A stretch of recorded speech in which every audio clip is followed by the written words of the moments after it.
Welcome one and all to another amazing night here in Tranquility. We absolutely are in for a treat of a match here tonight, no question about it.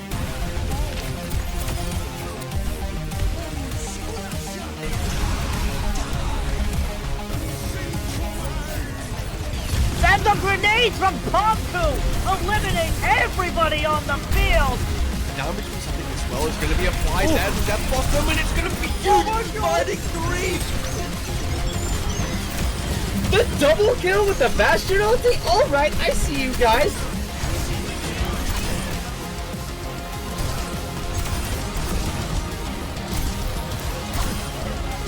For B-Well, look to find a stick there, finds the stick, they find two with it! Those who find the picks will save the fight, and they don't really need to save what they've already won. And Cam with the four-man punch off the map!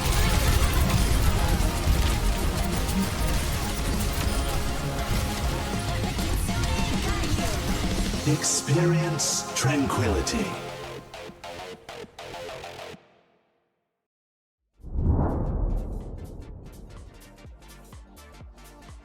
Hi everyone, welcome to another night of Tranquility. Tonight we're here with the Transcendence Tier where we're gonna watch Wasteland Outcasts versus La Espada. My name is Ashen and I'm honored to be here with my partner Denji. Yeah, both these teams probably top 3 of Transcendence Tier right now. Wasteland defeated Kraken as the preseason champions 3-0 last week. Espada fell in a 5-map series against MI7 last week, so Espada's coming off of a loss, Wasteland's coming off of a win. Wasteland hasn't lost a single match at all this season either, so they're still trying to keep the undefeated record up and alive.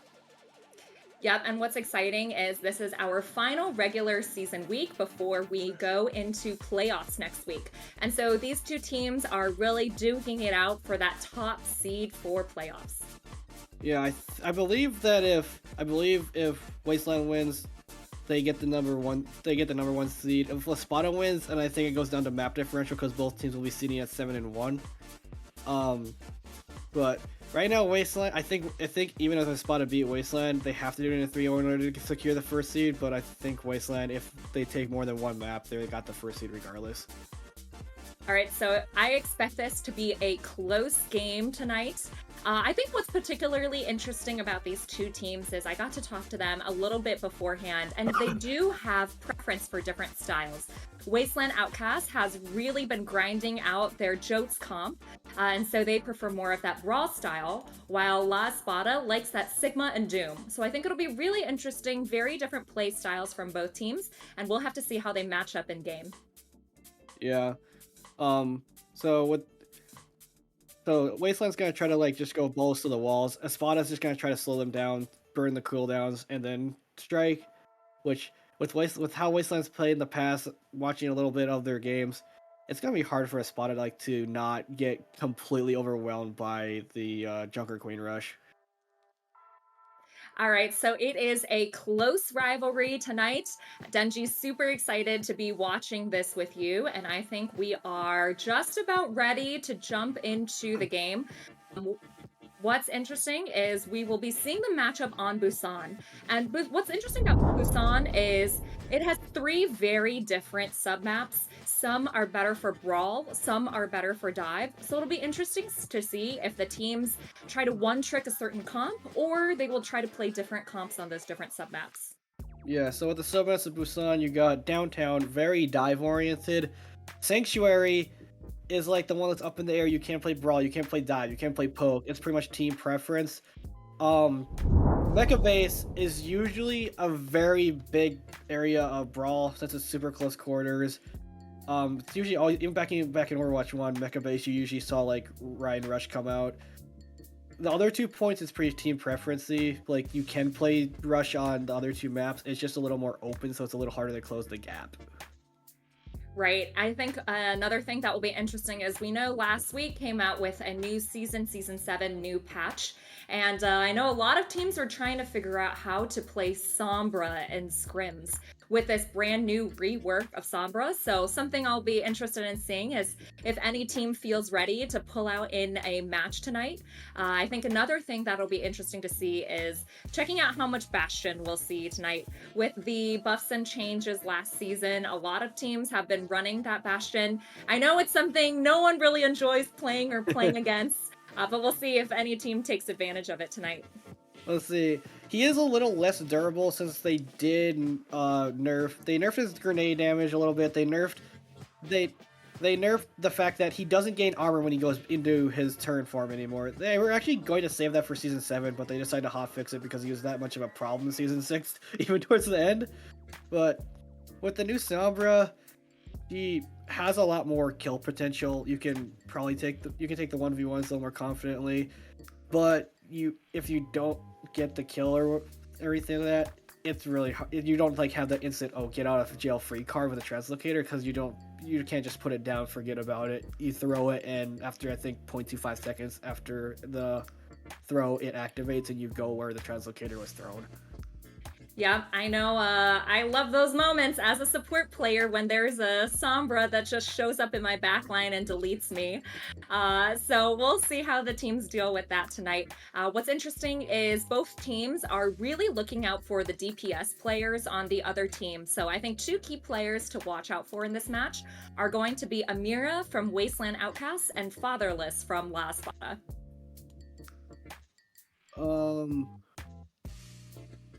Yeah, I don't really know that much about either team. The only person I know out of these two teams is Expensive on Wasteland Outcasts, who's their flex support. She played flex support last season too. Really strong flex support. Her team did get upset last season in the lower bracket. I think they got knocked out by like the 12th seed, which was a shock to most people. So trying to avoid that this season. Yes, absolutely. All right, so I think our teams are just about to ready up, and with these top two seeds, no potential for upset tonight, but we'll have to see what happens when it comes playoffs. But I think these teams are really just polishing up their comps, polishing up their teamwork, and readying up for playoffs. Yeah, and usually metas are pretty much like you run this comp or you lose. Like this past meta has kind of been the teams that's the most flexible seems to come out on top because you can play so many different things depending on the map. Like we've seen like in Owl, you've seen Sig, you've seen Doom, Winston, Ryan, pretty much every tank that can be played. It just comes down to map preferences or the team's preferences. Like Wasteland likes to play Junker Queen a lot, which is what they're showing right now. And La Espada showing the Orisa comp right now. Fatherless, who you mentioned was a lookout, is actually going to be starting on tank, and Xylo, their actual tank player, is going to be starting on DPS for Wasteland. Yeah, that's quite interesting. I wonder if Fatherless doesn't really play Genji. I know right now with the current meta, a lot of flex speed DPS players really need a strong Genji, so maybe that's why Xylo might be playing it. But it'll be quite interesting to see that tonight. So we see the teams going in.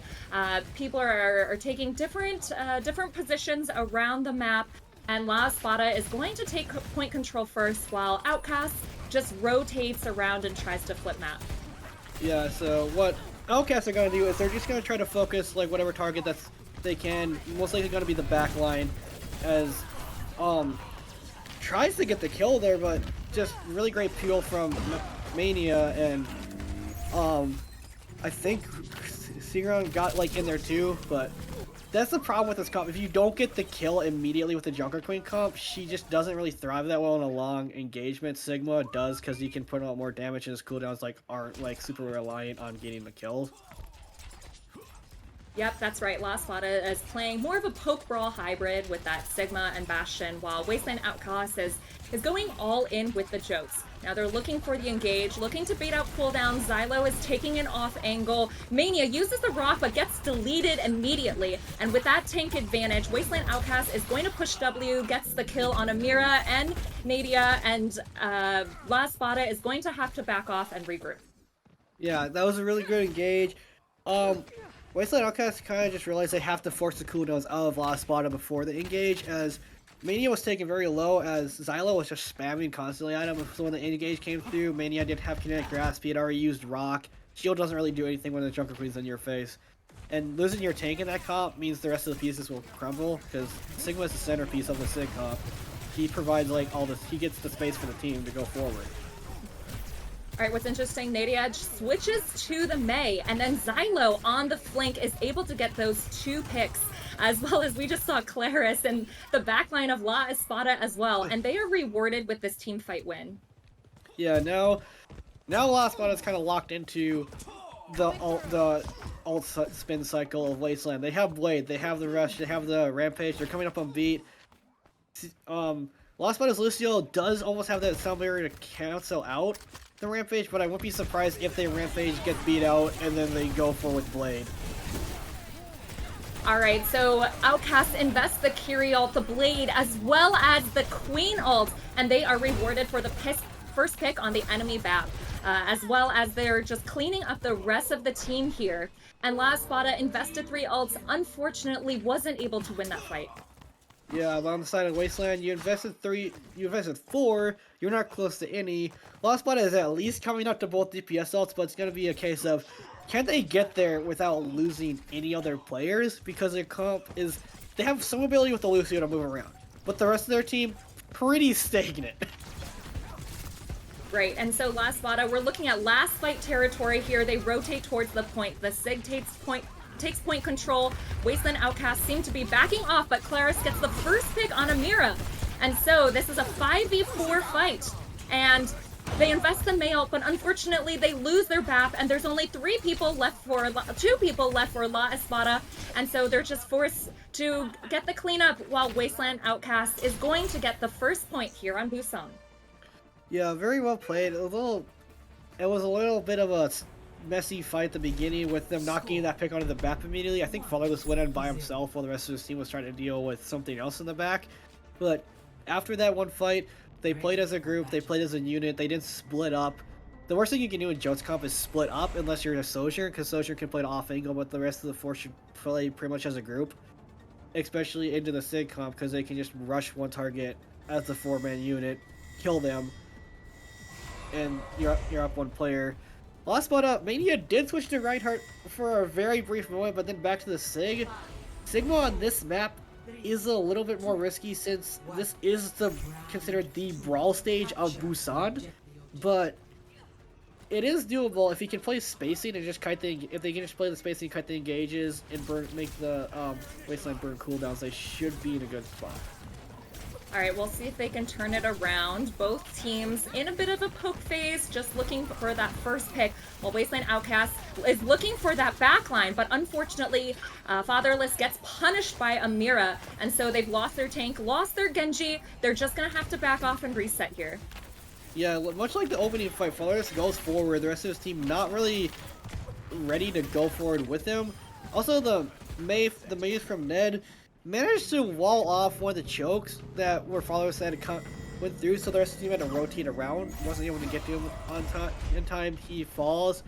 Now, here comes the problem. The poke comp can just spam the choke points so efficiently here that it's gonna be hard to get through it without burning essential resources just to get forward. All right, Wasteland Outcast gets that first pick on the Mei, and so they have an advantage. However, they lose their both supports. Xylo trades out for the BAP and the Sig, and Fatherless also is able to take out Amira. And so, with that bit of a scrappy fight, Wasteland Outcast is able to get the cap here.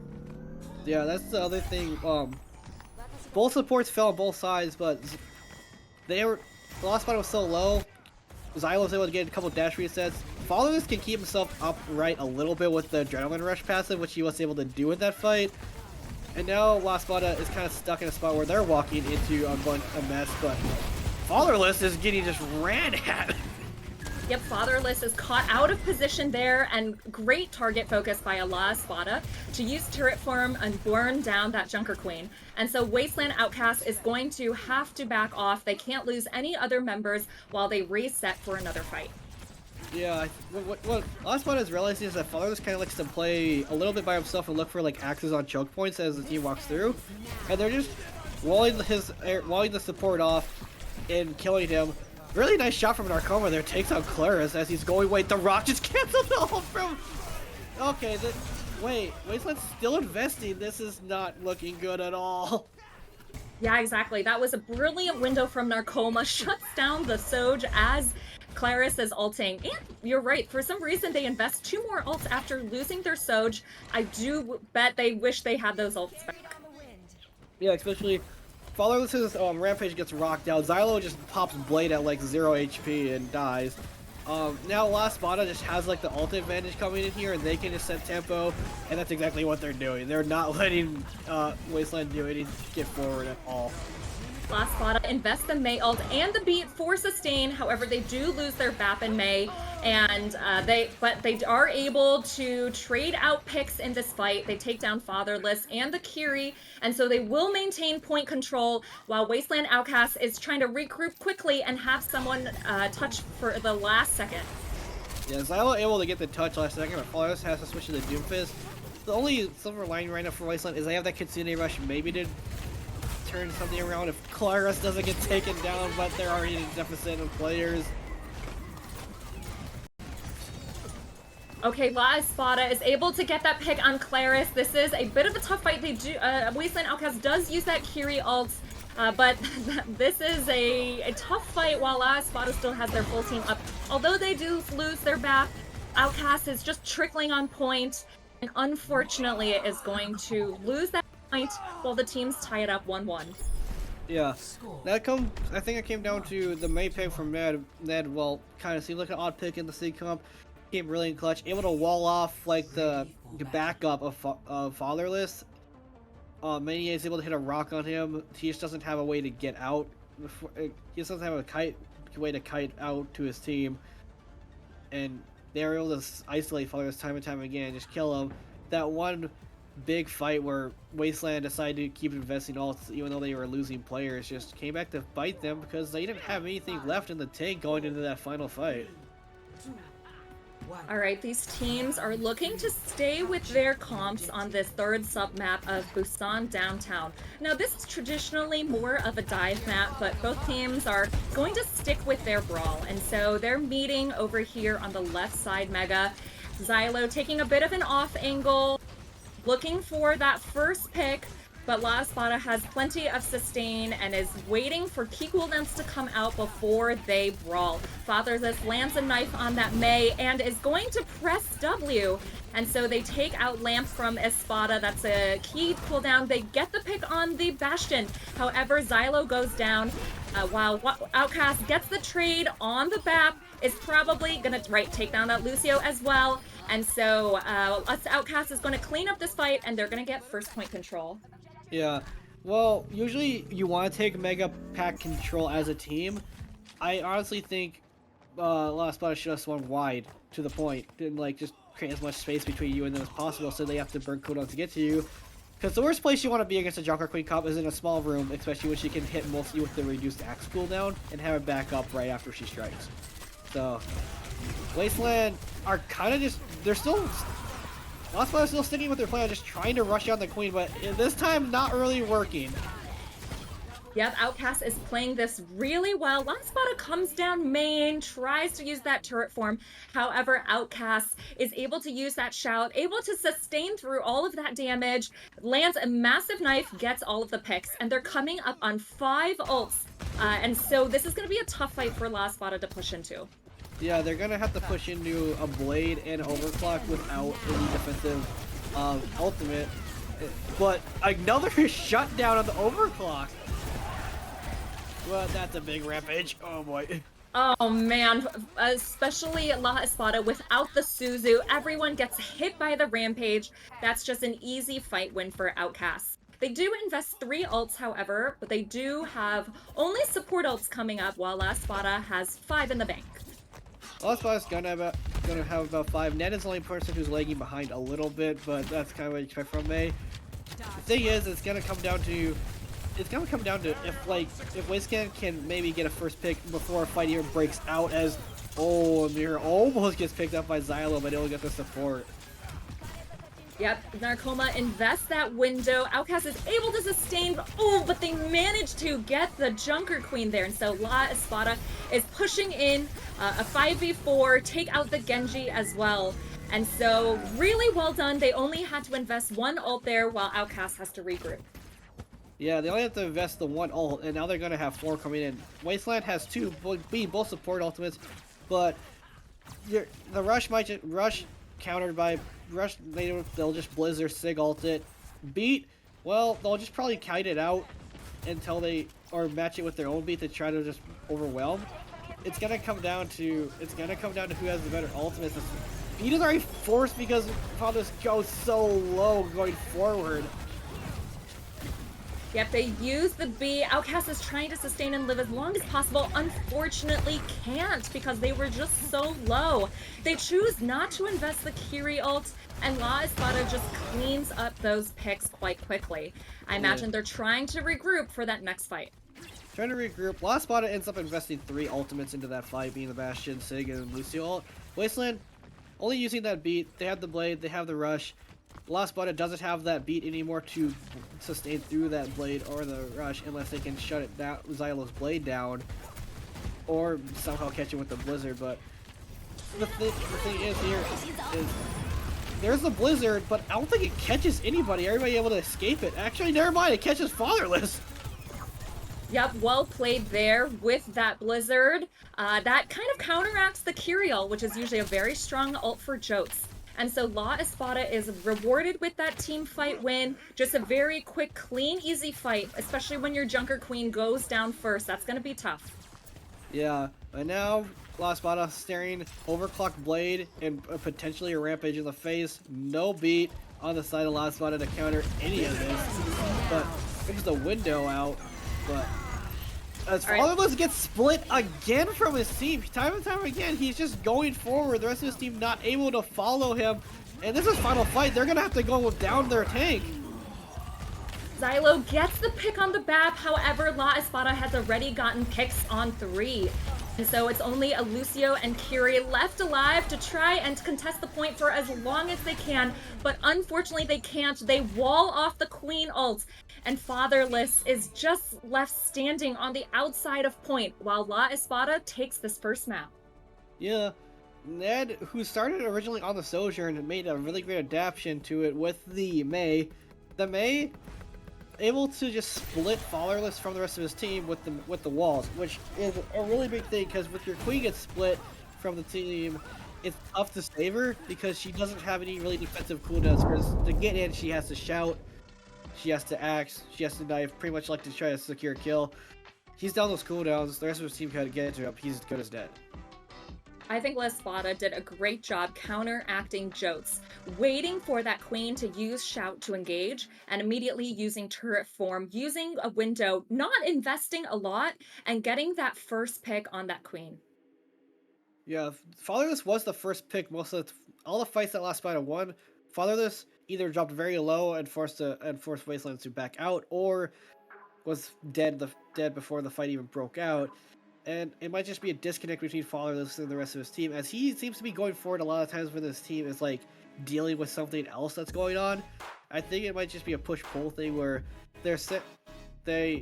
Fatherless goes forward, they wall him off, they might send somebody to distract the rest of Wasteland, so then they're distracted can kill Fatherless. But right now, it just kind of seems like Fatherless is just W Queen, the rest of his team just not following. Yep, that's the tricky thing about playing Jotes is you don't have a shield and you can't just press W into a Bastion.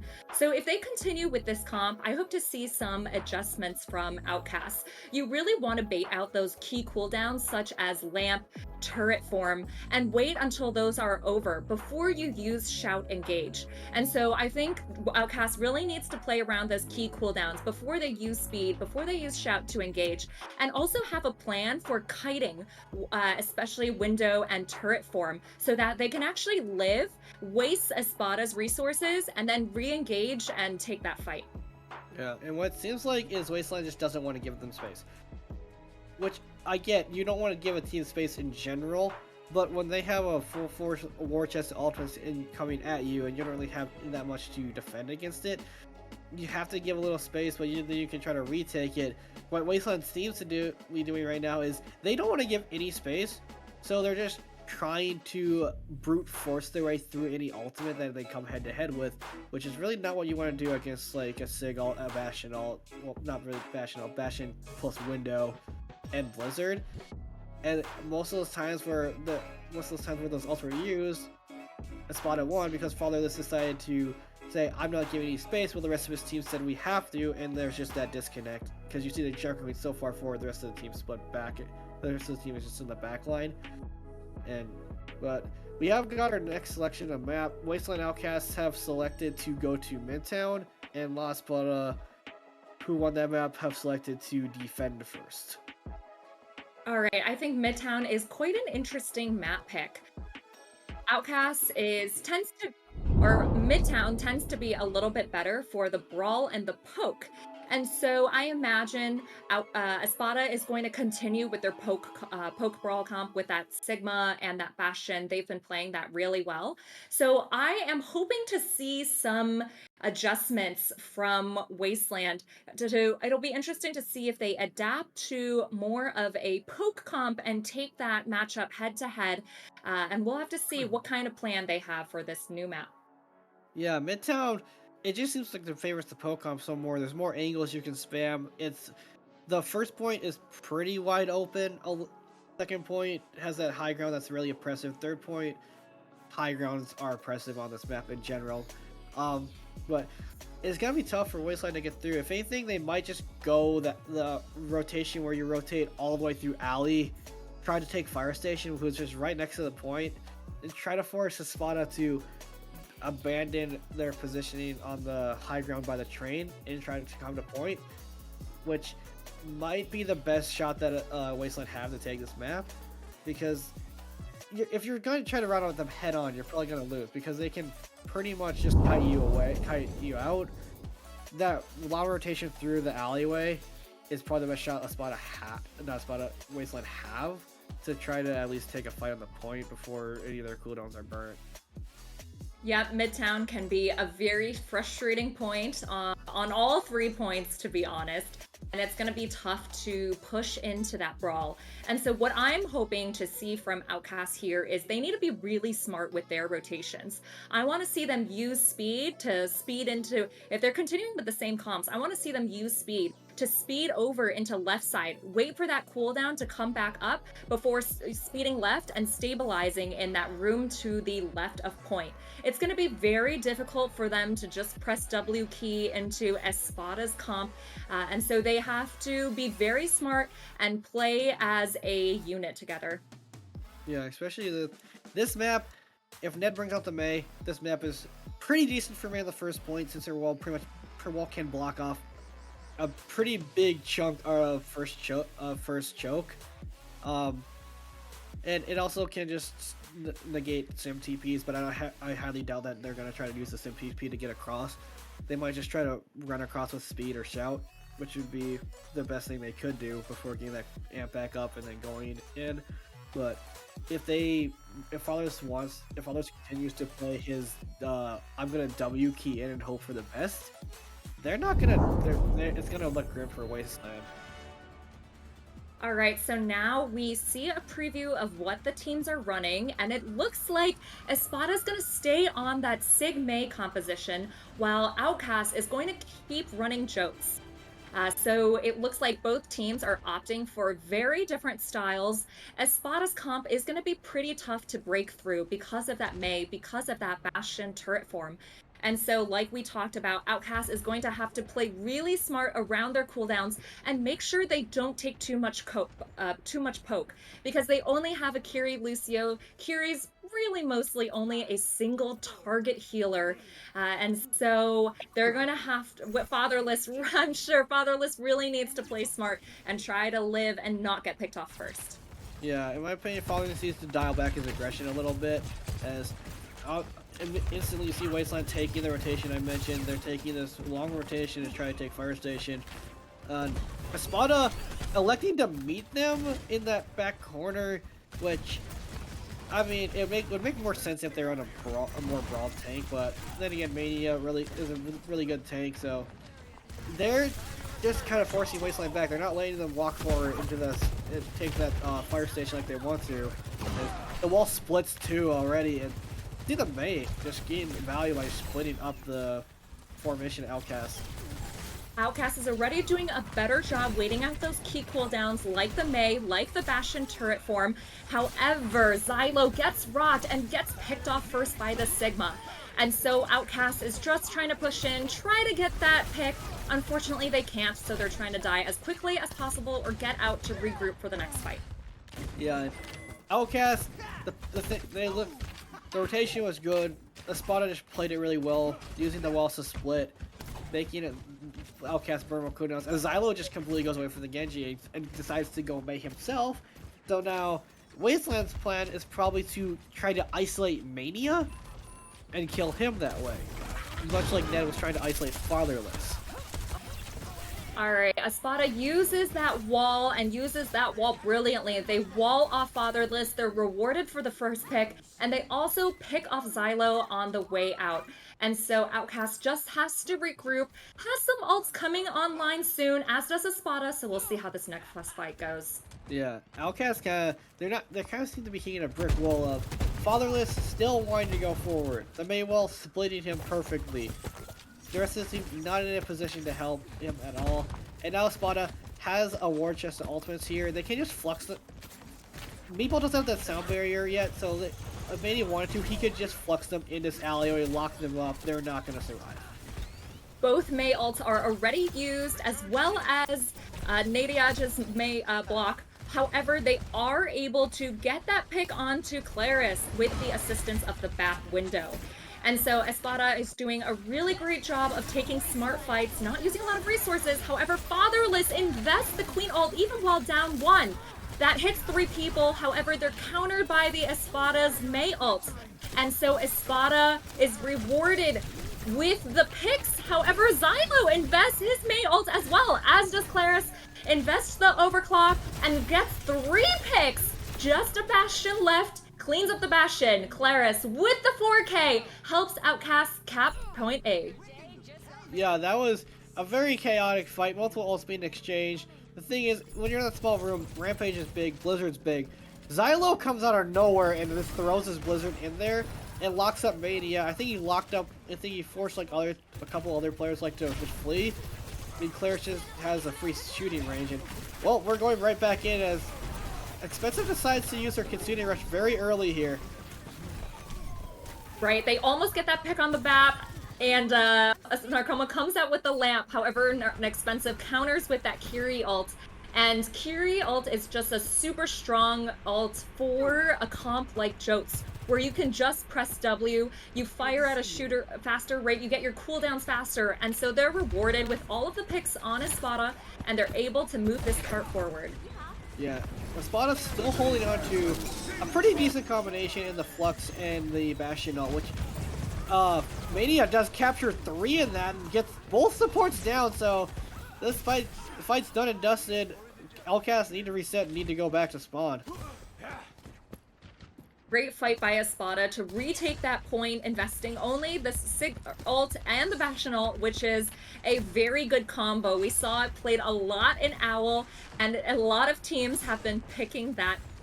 And so now Outcast is regrouping. They have both DPS ults coming online, as well as a Beat and a Queen ult soon. Both May walls are invested. Narcoma uses the window. Outcast has to kite back and wait that out before they re-engage. They continue taking that rotation, and they're looking to get that first pick. Mania tries to land a rock, but misses, and Outcasts keep rotating. Yeah, they're kind of trying to force him off a high ground. My guess is Xylo's going to try to come in here with the Blizzard, as here comes the Blizzard, eaten by Mania, catches it with the grass, but the Rampage from Followers is massive, but nothing's going Outcast's way. The Blizzard gets eaten, Followers falls there in the Rampage, Beat, it just gets countered by Beat. Really well played there by Espada. Yeah, that was a great counter to the Drinker Queen ult. When you don't have the Curie, you can't Suzu that. And Creon meets that Queen ult with a beat. And so well played by Espada to stabilize. Yeah, now, Wasteland, they only have 60 seconds left. The cart's not even underneath the bridge yet. And Espada still have a chokehold on this high ground, and that gets even worse as Claris gets taken down by a straight Bastion grenade. Oh, poor Claris. I bet he wishes he didn't peek that. And so Fatherless is trying to land a knife, but goes down low in the face of a Bastion. And Espada win out this fight and are able to stagger the Mei with only 30 seconds left on the clock. Yeah, now, Espada, they're in a position to just completely seal this map. They have the Bastion ult, they have the Blizzard, they have Window, they have Flux. Wasteland, oh, it's gonna have both support ults and maybe a Blizzard. They have that overclock too. Claris did become the hero on the first point with that overclock, as he's gonna try to do it again, as both overclock and beat are invested at the same time. As I think maybe I just missed with this Flux, I think. Yeah, they try to invest those ults to get the picks. Unfortunately, Outcast is not able to get the picks they wanted. They do pick up the Mei, but unfortunately, too many members of Outcast have already been taken down. And they still have a Mei ult and Kiri ult left. I think that fight really could have been played better. They should have invested their ults. I mean, it's last fight territory, and you don't get to keep them for defense. Yeah.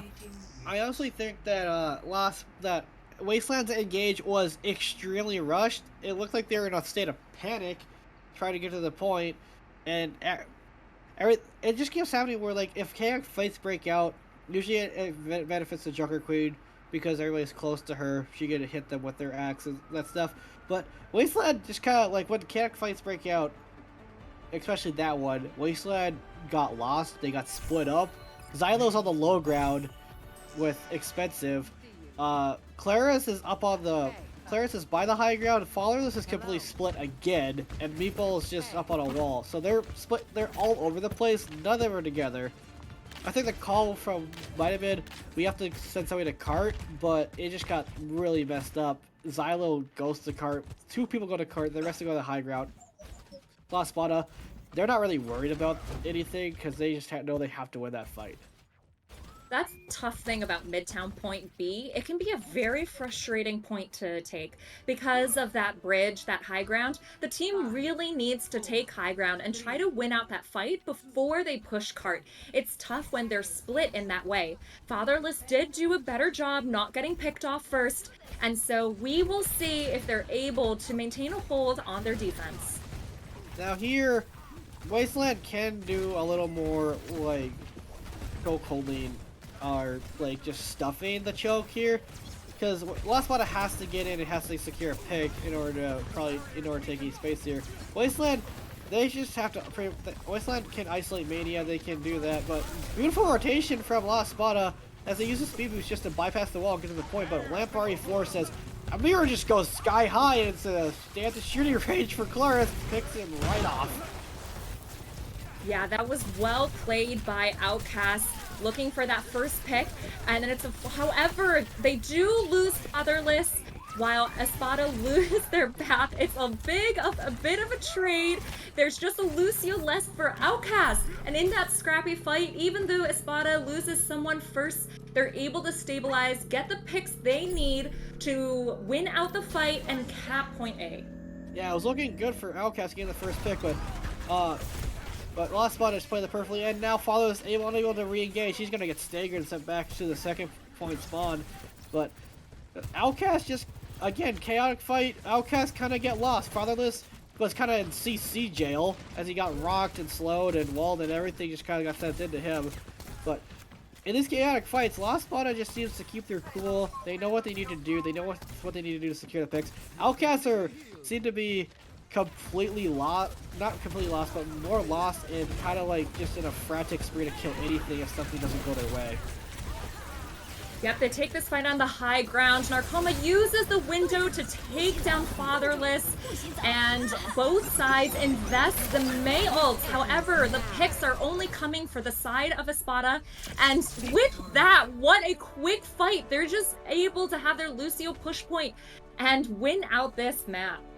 Yeah, La Espada, they're sitting on match point. Now, it is do or die now for Wasteland. In order to keep their undefeated record alive, they have to reverse sweep Espada, which isn't gonna be easy.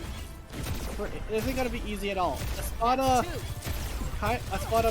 probably using this as a, hey, we lost last week, but we should still be undefeated. They, Wasteland just not looking like themselves. They can't. The first map, they looked pretty strong on a couple of the points. This map, they just weren't doing. They were either they're getting split. Chaotic fights kind of just caused more chaos, like probably in comps too, as they're probably split on different targets because it looked like people were shooting at different things. And Les Spotters took advantage of it. They stayed calm. They kept their cool in those chaotic fights, and they were able to take it. Their sync comp. And the thing is, Wasteland Outcasts, you may have been practicing jokes all this time, but I think Espada has found your kryptonite. Yeah, Outcast stays with the Jotes comp that they've probably been running all season, have found a lot of success on with their 7-0 record, and you're right about the Kryptonite. They seem to be really struggling against this Bastion, Mei, and Sig.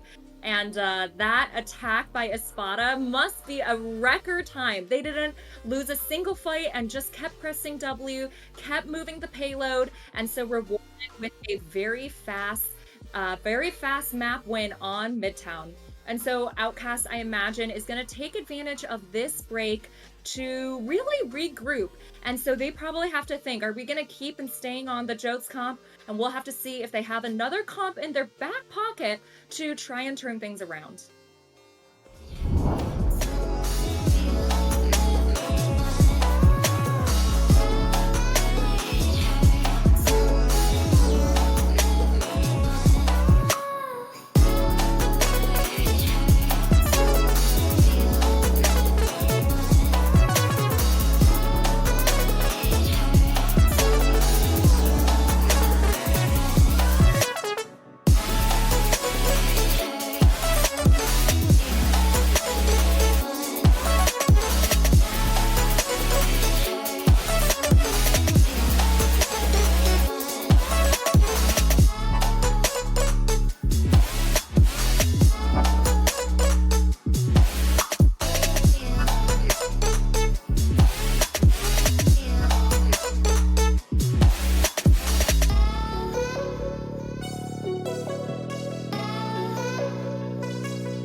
Welcome back, everyone, from halftime. We are in a match that is maybe not quite going the way we expected between La Espada and Wasteland Outcasts. La Espada is really proving that they have figured out that Sig Bastion comp and effectively rolling Midtown.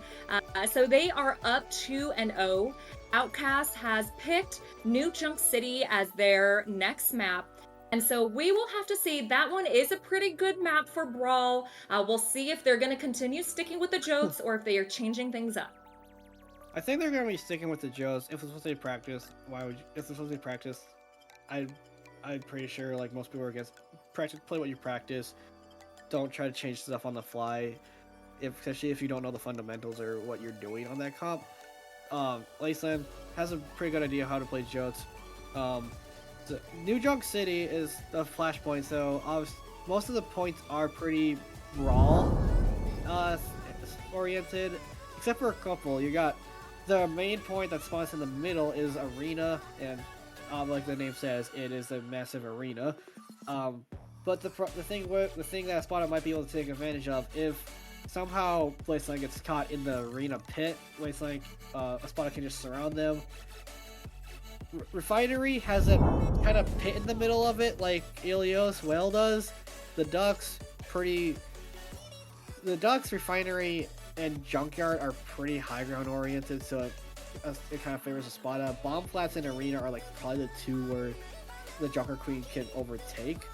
But when it comes to Jotes, my preference for Jotes on a map is Saravasa, but that's just me. It might just be better for Wasteland because they might have just practiced New Junk City a bunch with this comp.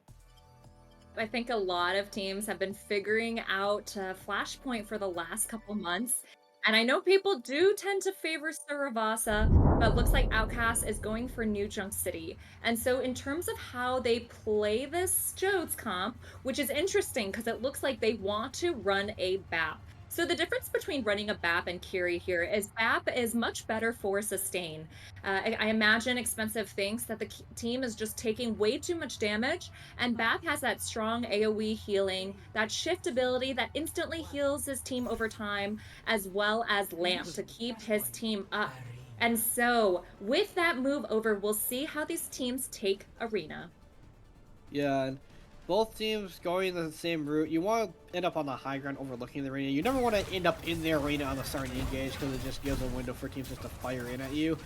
But Wasteland Outcast, it's a good swap to the BAP from Expensive, especially since Fatherless has kind of been just getting isolated time and time again, as he kind of does again here. Yeah, the walls from Ned have been coming in real big, and he's able to wall off Fatherless from the rest of his team time and time again, and La Espada instantly kills him and take advantage. The rest of Wasteland falls. pretty much the same deal that we've seen on the last 2 maps. Yep, we already see the benefit of the BAP for Outcast. They're able to use that lamp to try and keep his team up. However, they just too much damage. Ned has been brilliant with his walls, and Espada is able to get the first picks. Now, Outcast is stabilizing, regrouping for the second fight. Fatherless gets walled off immediately. The lamp comes out from Expensive, and Outcast continues pressing W, is rewarded with the kill on Ned. However, they do lose their Sojourn in that fight. Orion goes down so low, but is able to amp heals and live. Narkama uses that window, and Amira is able to get the picks on both Fatherless and Xylo. And it's only Expensive left on point with the stagger. Espada has 77%, and so we'll have to see if Outcasts even have time for another touch. They might have time for another touch if they actually no, they're not gonna have any time because Expensive was staggered. So Wasteland's just gonna probably wait for the next point to see where they go. Both teams starting to rotate, but again, the walls from Ned just isolated Fatherless. It forces so many essential cooldowns out of Wasteland. They have to burn Shout, they have to burn the lamp, they might have to burn lamp. They have to burn a lot just to get through the wall as well, because they don't have really high burst damage. They break the pillars of the wall to try to save Fatherless. But Blizzard's gonna come out from both the maze, and I don't know which one got more value because both teams are just still fighting. Yeah, both males come out, but Espada gets the upper hand because they invest that beat. Meatball opts not to use the beat for his team, Outcasts, and so unfortunately they lose players on the team, and La Espada is going to win out this fight. Now what's interesting is Xylo has swapped over to the Genji. He's probably going to be looking to take off angles to try and get picks on Espada.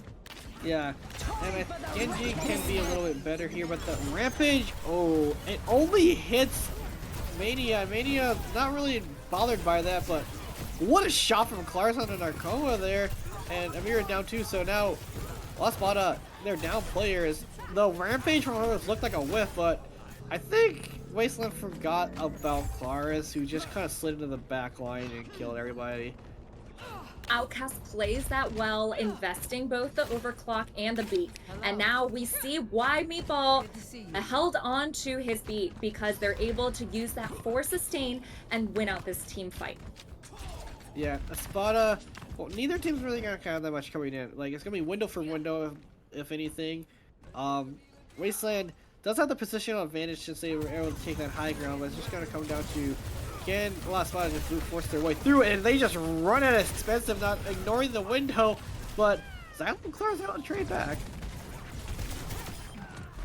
Yep, Outcast is able to get those picks, and however, a lot of picks are being traded out, but La Espada has a couple more people, although Xylo pulls out the Hero Blade, takes out Mania, takes out the Mei, and wow, we see that Genji switch already paying off, and Xylo gets the picks to hold on to this point. The Lucio from La Espada tries to touch, and Xylo's able to kill him off as well. He's trying to live as long as possible for his team to come back. However, Amira, all by his lonesome, is able to cap that point. Espada invests that window into Outcast. However, Fatherless uses Shout, uses the knife on the Bastion, and is able to get the picks. Alright, Mei ult is invested by La Espada in this scrappy fight. Espada's trying to hold on to this point as long as possible. Mania invests the Flux as well. And it's only Fatherless as well as Xylo left on point. Yeah, if anything, Wasteland, they got 99, so they only needed one more fight when they on the re-engage to take this point. La Espada, they have to probably fend off one more engagement, and Wasteland is going to have the overclock Rampage coming in. Orion does have that, almost has that sound barrier to try to defend it, but he only can use it to probably defend against one of those things. But I don't think it doesn't even look our Outcasts even gonna be able to make it in time, as they're kind of split up. Alright, they invest the Shout, looking for that touch on point, and they're able to get that pick off the Bastion. That's a lot of damage done. And Fearless invests that Queen ult, hits almost the entire team on Espada. And so Outcasts play that super well, investing just the Queen Ult and the Overclock, clean up this fight, and they're able to tie it up 1-1. Yeah, it looked like a little bit of a messy drop engagement, drop to the point, as Mania did hit a really good rock that hit 2 people, and I think Espada just got a little too aggressive off of that. They all dropped as a unit. I think Amir got split by I think by Ned's own Maywell and died. And from then, that time Wasteland able to take control of the chaos. But here comes Junkyard, which does have pretty decent high ground overlooking the point, so it's gonna be up to Wasteland to try to clear that high ground, or else they're just gonna be spammed from all angles. Outcast looks to step onto point first. However, Fatherless gets walled off and gets picked off. Espada plays that really well, has great target focus, and is able to get the picks necessary to cap this point first. Yeah, again, Fatherless. Most of the fights that Espada has won is when Fatherless gets walled off and dies. When he's left alive, Espada is either winning the fights by the skin of their teeth or they're losing it. But it seems their win condition is to wall off that Joker Queen and burn her up. As another big wall comes up from Ned here, as Beat somehow connects, but it doesn't connect with Fatherless at all, and Xylo's blade gets shut down by Mania. Yeah, that was a great wall from Ned. Outcast tries to stabilize that with the beat. However, Espada has just too much damage, and so takes out the team members of Outcasts, and we see Ned probably doing a little bit of BMing, knowing that he's really gutting the upper hand over Fatherless, and La Espada hold on to this point. They're gonna hold on to this point, and they're gonna probably cap this point. I don't think Wasteland's gonna get there. They might try to re-engage it, but they're walking into a ult bank, and you see the Blizzard and the Bastion ult both invested on top of each other from La Espada. But as Wasteland Outcasts, they invest the window, they invest the overclock. They're trying to turn it, but I think they might want those 2 ultimates back. Yeah, those are some hero plays from Expensive and Claris after 2 members have gone down, so probably not the best play. We'll see if they swap off their comp, but I'm sure Fatherless is having a miserable time getting walled off by Ned time and time again, and so Fatherless moves over to Sig, which has Sig has a shield, has his E, which means he can soak up damage, and we'll see if this pays off for Outcasts. It might, but the only piece of the comp that kind of is out of place right now is Xylo on that Denji. He doesn't, without the Joker Queen, he doesn't really have the partner in crime to go for it and just completely annihilate somebody. He might be able to, like, to follow up on a rock from Fatherless, but Espada have done what they wanted to do. They have forced Wasteland onto a comp that Wasteland actually not looking that bad on right now. I thought if they didn't practice it, I thought they were gonna look. This might be the comp that was in their back pocket the whole entire time, and it's coming out to try to keep them alive in this map. Outcast does a great job kiting that window from Espada, and so they're able to take the rotation and get the picks off. Xylo kills off pretty much the entire team with the Espada, so we see that Genji pick really being rewarded.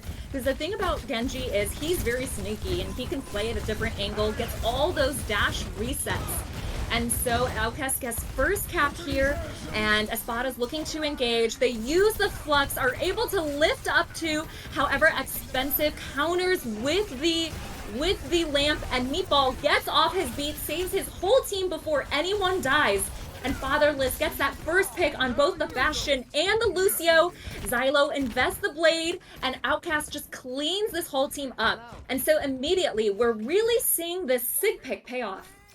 Yeah, now that Wasteland doesn't have to be up in the face of somebody with their tank to kill them, they can poke a little bit more at a free distance. Means that Ned's value is kind of getting negated. He can't just sit at a choke point and expect Wasteland to walk in and Wasteland take that point. Now this is match point for both teams as we head over to the final point of Flashpoint Refinery. La Espada is going to get there first. And it's do or die for Wasteland here. If they don't take this point, they take the loss, and their undefeated record ends here. Yep, Expensive uses that window to try and stop La Espada from pushing. Not sure he needed to use that. And so as they meet up for this new point, La Espada is able to get that pick off of Fatherless and Claris. And so easy cleanup here. They also kill off the Genji, and they're going to get first cap here. Yeah, and Wasteland, again, Fatherless just always seems to go aggressive no matter what take he splits. He got split there by the main wall again. Even when he's not on Junker Queen, he got split by the main wall. And lost by another win condition to kill Fatherless. The rest of the team just is lost. But hopefully Fatherless is learning from his mistakes, because if he keeps getting split and walled off and killed, Wasteland is in a really rough position. Claris takes an off angle, uses the overclock. La Espada responds with a Mei ult, and Claris kills off Ned. However, they invest the window and they're able to get picks off of Fatherless and Expensive. It's a 3v3 here as both teams have lost their BAP. And Outcasts managed to get the pick on the, on the Bastion. Creon invests the beat, trying to hold on to this point as long as possible. However, Xylo refuses to stand down, is looking for this pick on Creon, however, loses the duel, but Meatball wins it out, and only Ned left on point. And so at 99%, Outcast is able to get to the cap.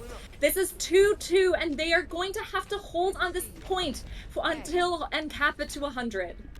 Yeah, the good news for Wasteland is they have Flux, they have Beat, they're probably gonna get up to window. La Espada they have that Bastion Sig combo.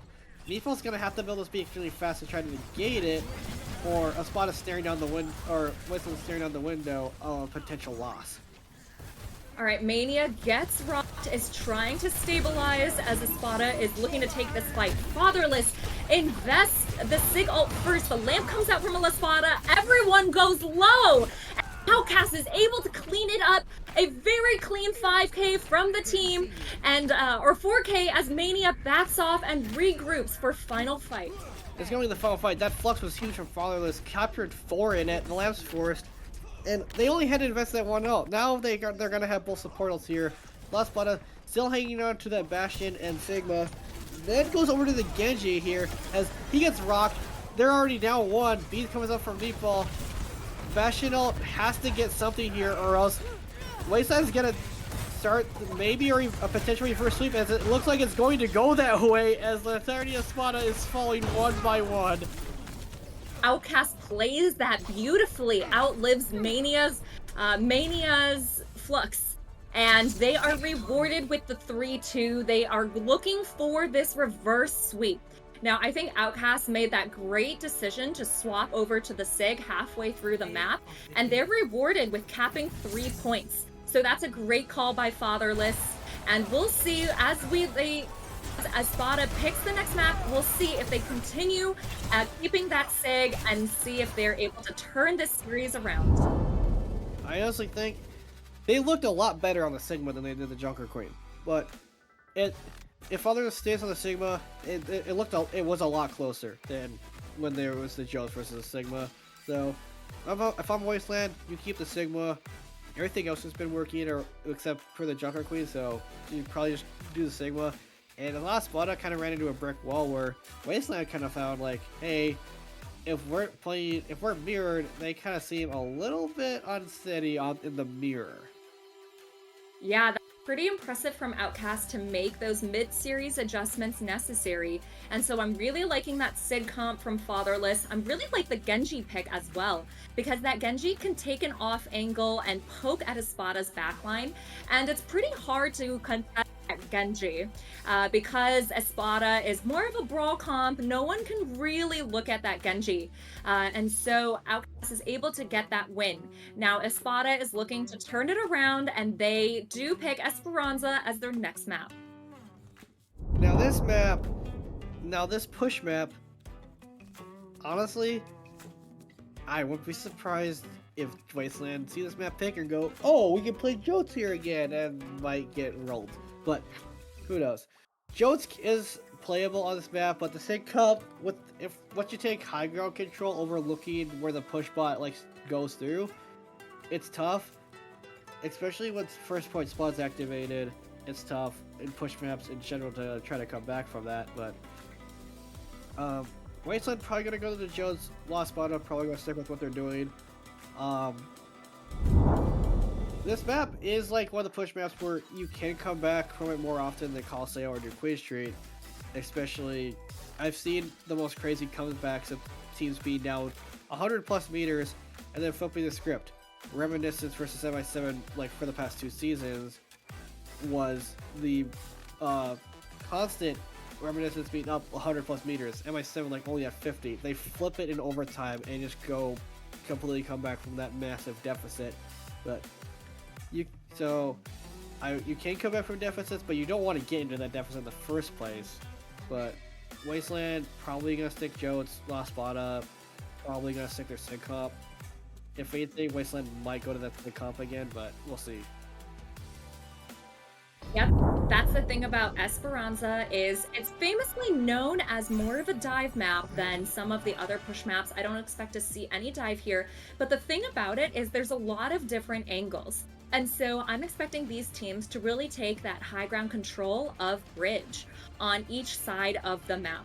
And now we get a preview for what the teams are pulling out. Looks like Espada's doing a bit of trolling, pulling out that Mercy, but I think they're going to stick with their tried and true Bastion and Sig comp. Now Outcasts has learned from the last few maps, and they're going to keep the Sig and Genji.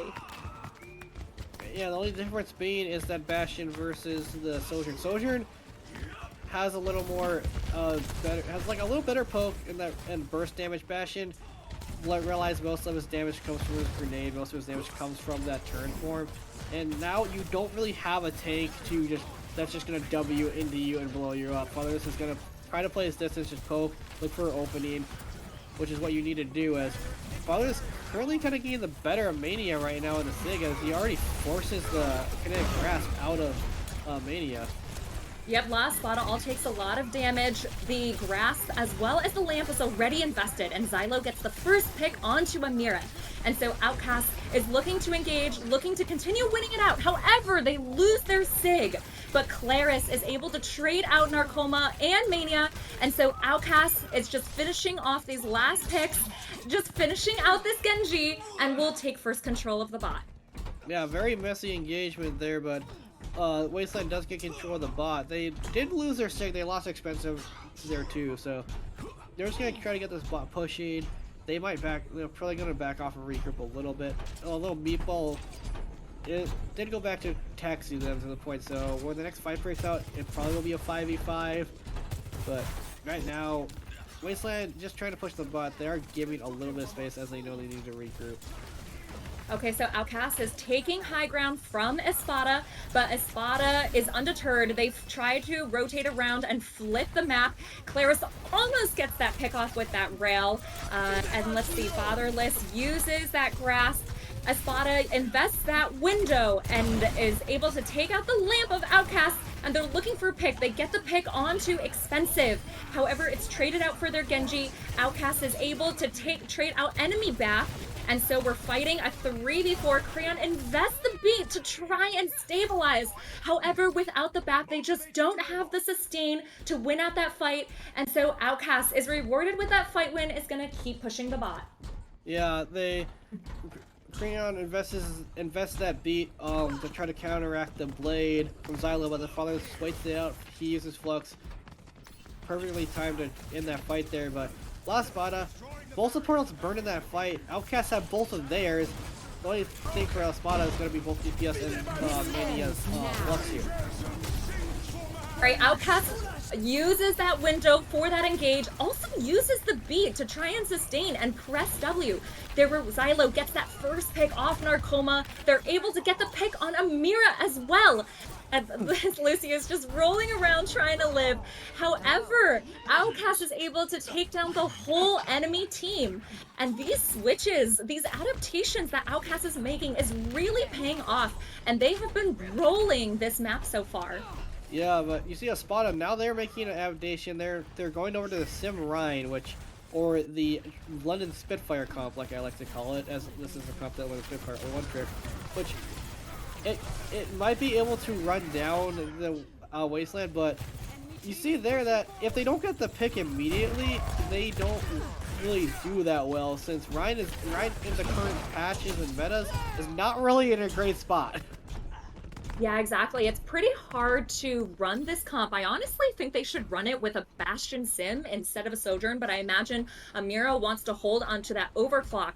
And so after they TP, they just don't have the damage necessary to take down Outcasts. And so they lose that fight. Outcast continues pushing. And so we'll see how La Espada wants to take this fight. Fatherless invests the Flux. It's met by Amira's overclock. And Amira gets the pick on Expensive.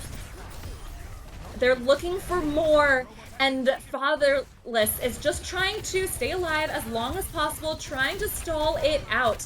And so La Espada win out their first team fight on this map with only an overclock invested.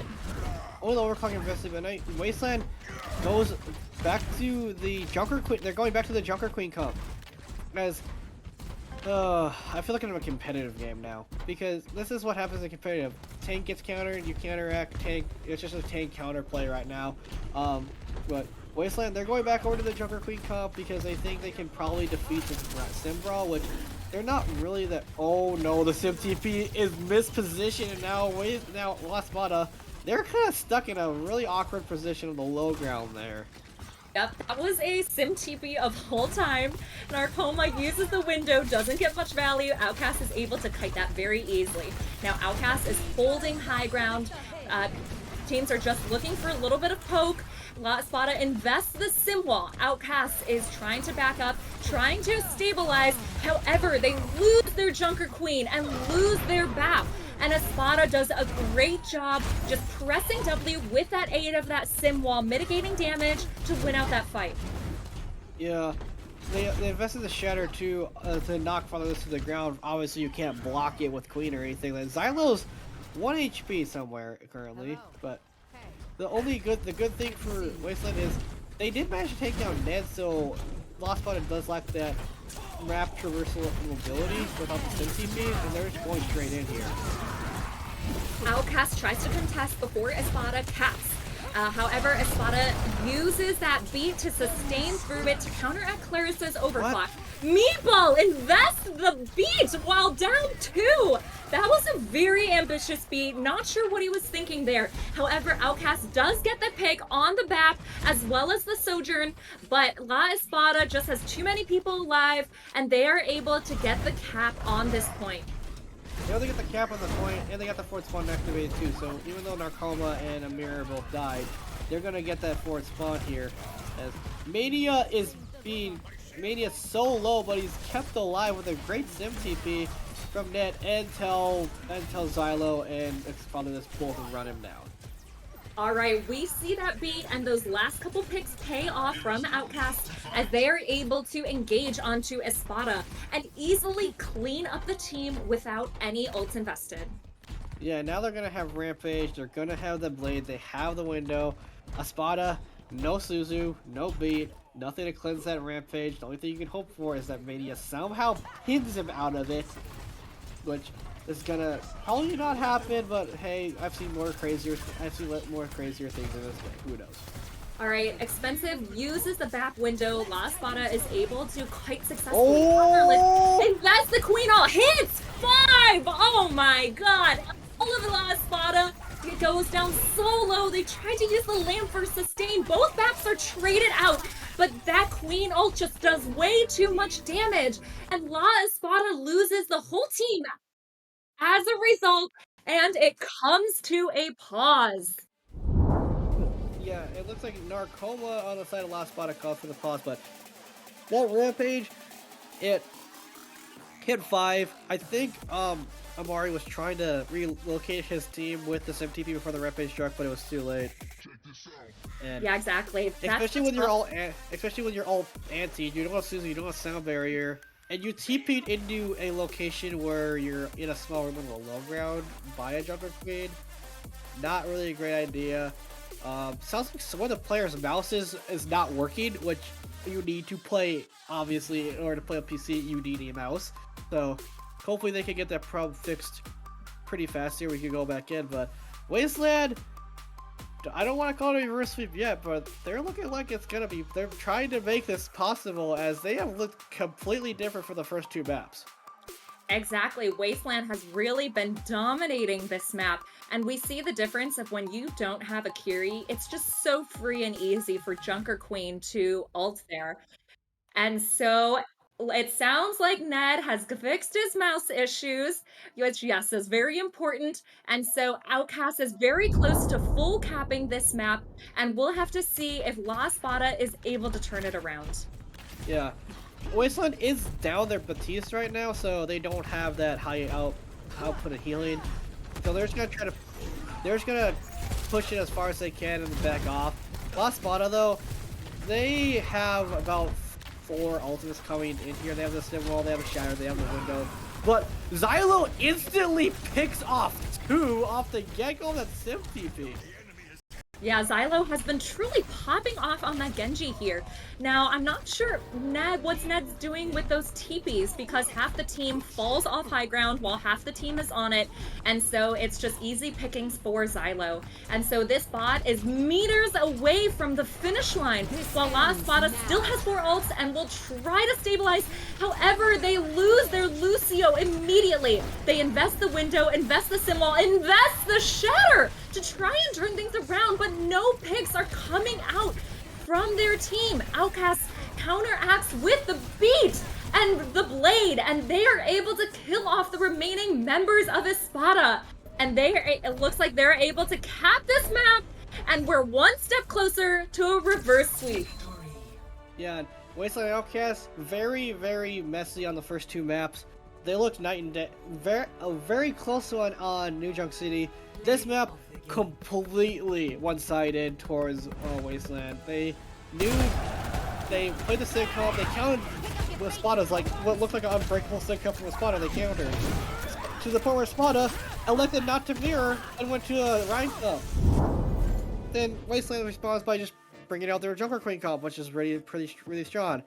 So, going to map 5, unlike previous stages where we ended in a control map, because Flashpoint was added into the game, the final map will be Escort of La Espada's choosing.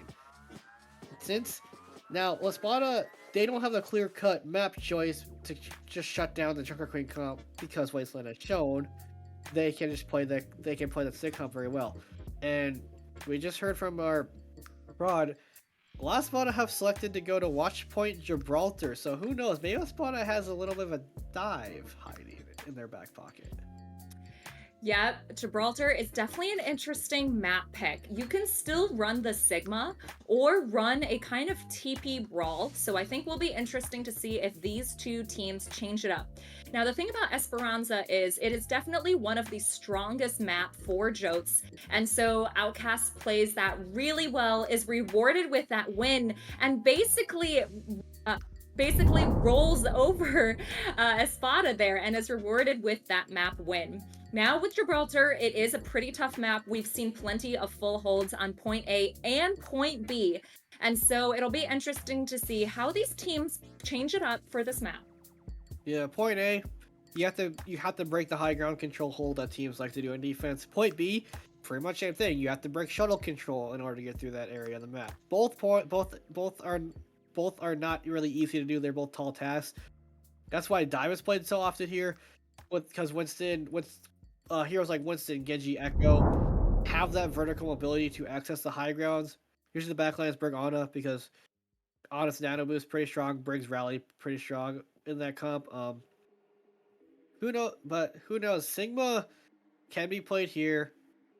Sigma can be played here. It's just when you ask somebody, hey, what comp do you think of when you think of Watchpoint Gibraltar, the last thing you're probably gonna hear is Rein or Sig, because usually you hear like Diva, Winston, or Ball or Doom even more, because you're thinking this is a really heavy dive map.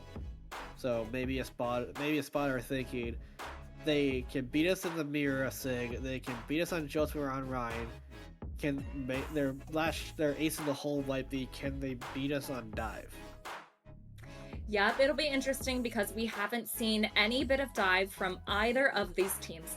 However, La Espada has mentioned that comps that they've been working on are Sigma and Doom. So I am very curious to see if Doom will be played on this map. I think Doom was a little bit stronger last season with some of the tweaks to different hero balancing. I've definitely seen Doom being played less and less. And so Gibraltar will certainly be an interesting map for us, as teams will have to figure out whether they need to change up their style for this map. Yeah, you saw Doom was played a little bit in the playoffs of Outlaw as well by the Houston Outlaws, but you saw how easily that Sig Comp just manhandled it. The Doom slams in, you rock him, he's unable to move, but as I kind of said, Espada pulling out a dive comp, Wasteland also pulling out a more of a counter dive-ish with the Diva, but both teams here going away from what we've seen all map, all series, and both teams are just going to play different styles and see if they can somehow find a weakness in each other here on this map, because it's do or die for both teams. Espada's out of chances, but so is Wasteland. Yep, it's definitely last point. Whoever wins this map wins the series. And so both teams have listened to what we've been saying. They're pulling out dive comps. What's interesting is Fatherless is running the Diva, so a bit of a different variant. I wonder if Fatherless is just more comfortable on the Diva rather than the Winston. Okay, so La Espada looks for the TP. TP's their supports high ground and plays the Widow and the Tracer. And so the Espada's really, they switch over to the Echo. I think that makes a lot of sense. And the Tracer, they're waiting for the Tracer to be set up before the team takes the dives. Oh, for some reason, Meatball drops off the high ground. And Mania is going in, is trying to live. However, great support from the rest of from his backline to live. As they continue just poking out this fight, looks like their Echo is moving the cart. Mania gets naded, as does their Ana. However, Outcast doesn't notice.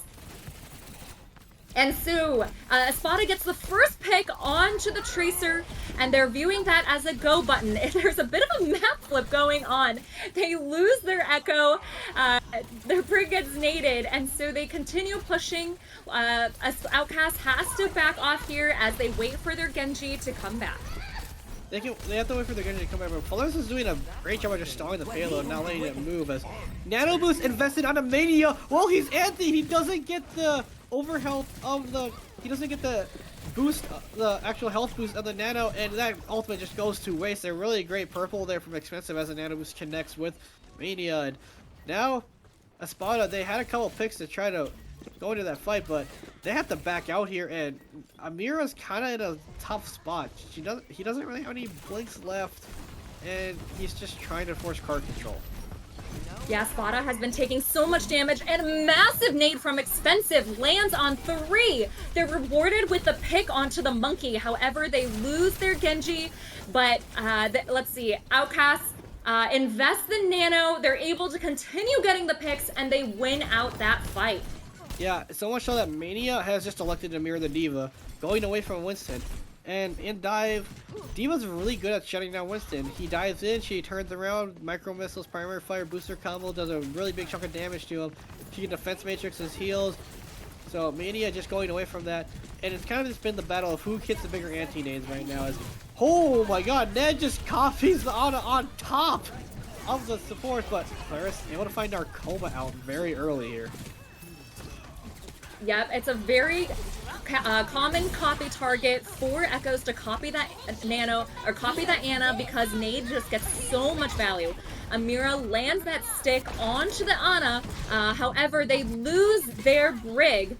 Now, Outcasts invest the rally, looks for the sustain to hold on to this point. Now, so far, I think Expensive has been getting the upper hand in landing these massive nades and allowing their team to clean up the fight without much else invested. Yeah, and that's another thing. The bomb was invested by followers, and that's another really weird niche thing right now. There currently is a bug in the game where Berg's shield in her base form does not block bomb. Alright, Espada invests the Nano onto the Diva. Mania is looking around, probably thought someone was there, but flies the wrong direction. Luckily, Narcoma is able to get the pick onto the Tracer. However, they lose their mech, and they're able to pick off the enemy Ana as Espada continues pushing this point, and they're able to clean up the final kills. The remake kill on the brig. Oh, that's a feels bad moment. And there's only a Tracer and Diva left Outcast to stall out this point, but Espada played that fight out beautifully and is able to get first cap. It looks like a complete mishap when Mania goes in, nobody's there, he has Nano attached to him, but Claris falls, and then Fatherless kind of just flies into the living arms of Mania and gets demeched. But Wasteland, they're probably satisfied. They almost got that point to overtime, and so they can set up here at second. They can try to end here at second, but Claris gets. Oh, actually, never mind. A trade of picks. Claris falls, but so does Creon.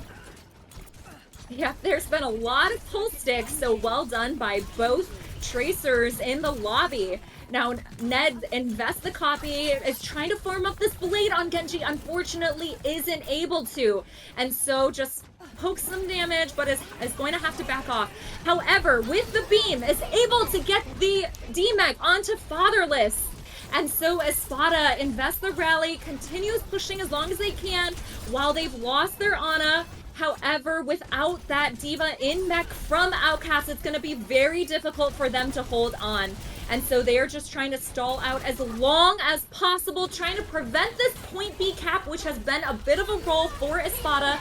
And a lot of fights thrown in here. Outcast tries to stabilize and sustain with the rally. However, they lose two. It's only a Diva and a Genji on point left to stall out as long as they can. However, Expensive gets another pick on the baby Diva, but loses their life. Only a Diva left on point. And Espada is going to get this point B cap. Yeah, I believe the nano boost from Expensive was thrown out. I didn't attempt to try. I think Fatherless was like bottom corner. I think Expensive was trying to nano Fatherless. Well, he was in Baby Diva form, just trying to get his mech back. But now you see Wasteland, they're going to go over to the sync comp now and away from the Diva. So we'll see if Espada loses this next fight. They might make switches on their own, but they do have the nano, they do have the duplicate, they do have the bomb, and they're gonna come up on a rally from Creon here. So Wasteland's just trying to find answers here. I think Sig is an interesting pick because when you're running the dive that last spot is running, you can just fly past the Sig and kind of ignore him.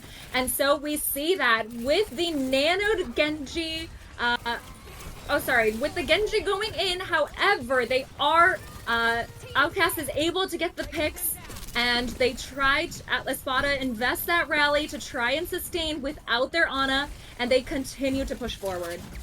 Yeah, they continue to push forward. Fatherless goes super aggressive while the rest of this team is backing off because of the Nano Diva diving them, but it's kind of the common theme of Fatherless goes aggressive, gets split, bomb, not able to fight anything with Expensive, gets caught out. Oh, poor Expensive. Without their BAP, they don't have much sustain to keep up their team.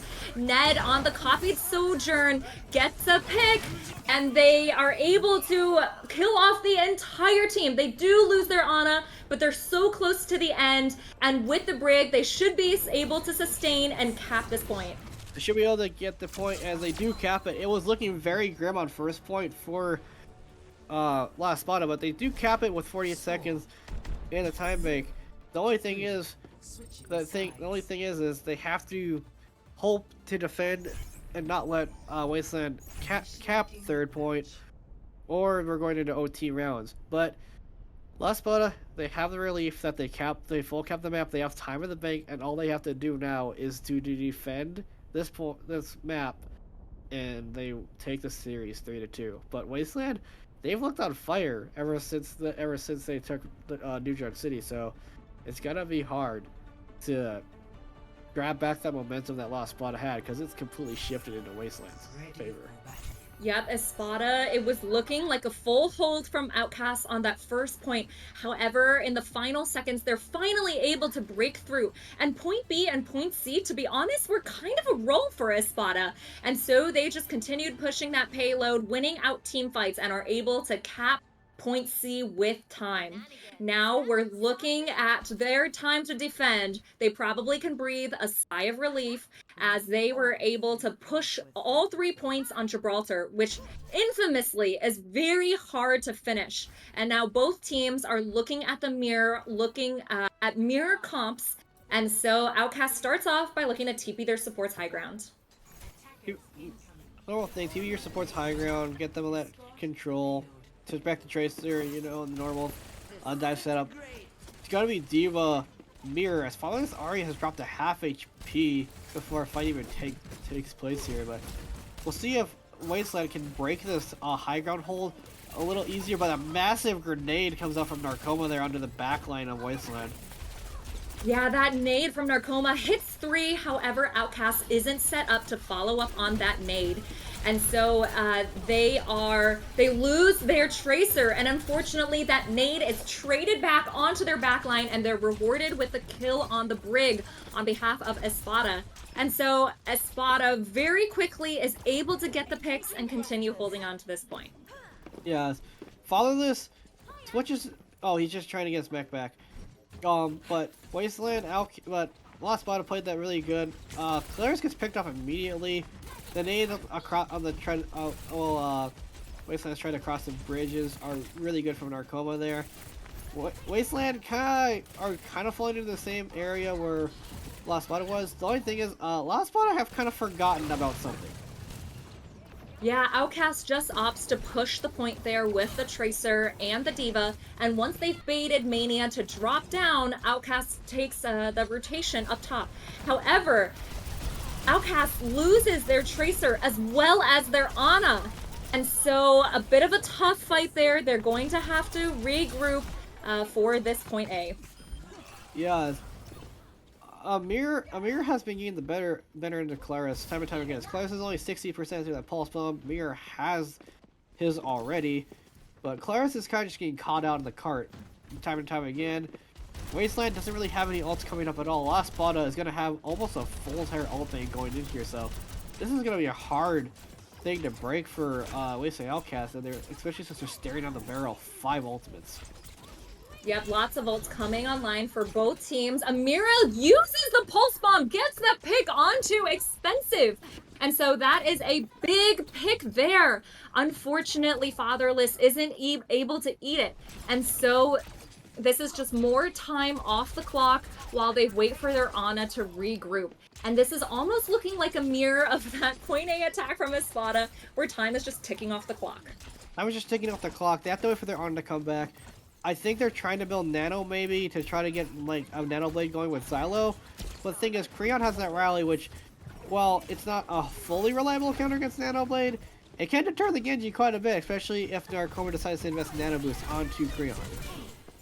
Okay, Creon uses the rally, sees a lot of team members from Outcasts up top, and so uses that rally to prevent them from engaging.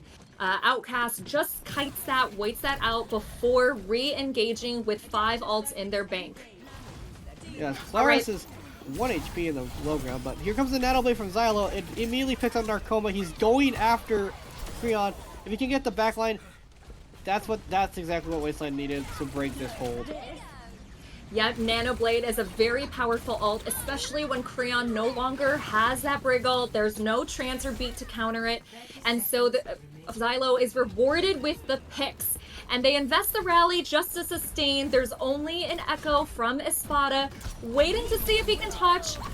Let's see, Espada comes back with the Nano D.Va. However, they lose their echo immediately. They lose their Brig, and this should be an easy fight win for Outcasts. It'll be an easy fight for Outcast as Mania gets DMA'd here, but almost pretty much a mirror of what happened to La Espada. On their attack, they managed to break through at the very final hour. And here's the thing with trying to recontest that card as it's coming in. It's a double-edged sword. You may win that fight, you may get them in overtime, but you're giving advantage positioning to the opposition because they can try to take shovel control off of you after your team coming back from spawn.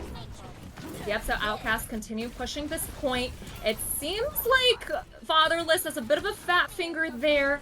However, they are able to get the pick on Meatball. and they are looking for more. Outcast has to back off a bit without their Brig. Without their Brig, Autumn has no protection. Fatherless and Xylo are both super low. Xylo doesn't get taken down as Mania, I think, got DMAC there, so has to invest the bomb, which isn't that big of a loss since bomb is mostly used to get your Mac back anyway in the current state of Overwatch. But Espada, pretty good hold there. Wasteland Outcasts, they have that nano. Xylo's not really close to the blade, so it'll be interesting to see if Expensive gives it to Fatherless or waits for Xylo to build that Dragon Blade up. Okay, Outcast looks for another fight on point B. However, Espada has strong position all around the plane. Amira lands a massive stick yet again on the Brig. And Amira has been doing God's work this map, landing stick after stick. However, loses his life. Xylo's in the back line, very low, looking for healing. And so Espada loses both their DPS. And so Espada is going to stabilize and continue to hold on to their defensive hold. Yeah, it looked a little bit iffy there, especially with Amira and Ned both going down, but Espada, they rally to restabilize their Fatherless gets DMAC. He's still clearly out of mech, but the thing is, you don't have that rally anymore to try to negate the Nano Blade that's going to be coming in here. You're relying on Narcoma to hit a massive sleep dart to try to negate this. Alright, Outcast is probably playing for Nano Blade again. However, they lose Fatherless and Baby Diva form. They use Nano Blade, kill off both supports of Espada, and is looking for more. There's a Tracer contesting car as long as possible. Amira has to recall. Unfortunately, they lose their Echo, but they do get the pick on the Genji. And so Amira, trying to live as long as possible until his supports can come back, does get healed up. And there's only a couple people on point for Outcasts. The Brig is low. The Brig goes down. Ana is trying to come back and keep this team up. And let's see. But everyone on Outcasts is so low while Espada is at full health. And it looks like they are going to win out this fight and win out this series and prevent that reverse sweep.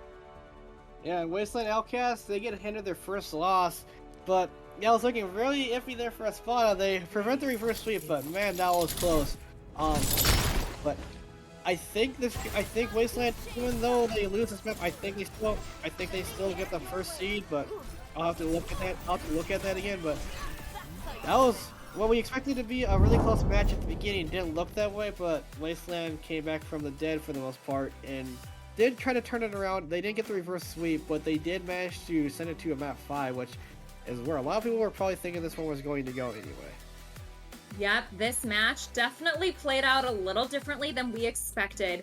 Espada was really rolling those first 2 maps, but Outcasts was able to make those in-game adjustments necessary, such as the SIG swap, and they were able to come back with 2 maps.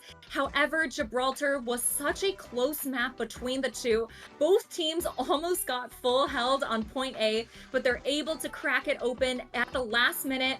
However, Espada just does a better job with their defense, and they're able to clutch it out 3-2.